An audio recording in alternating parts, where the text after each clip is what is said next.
Se supone que debo... ¡Snowball Frost! ¡Soy yo! ¡El espíritu de los presentes del día de la fogata!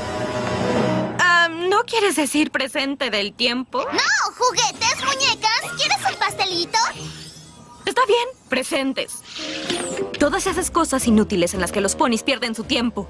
¡Ay, Snowball! No es el regalo lo que importa. Es lo que el regalo significa. No significa nada, Pinky. Son solo cosas. ¡Exacto! Algunas veces el pastelillo significa te quiero. Un juguete significa hola, ¿cómo estás? Y a veces un libro significa tu melena se ve hermosa. Y una bufanda significa... Bueno, una bufanda significa que tienes frío.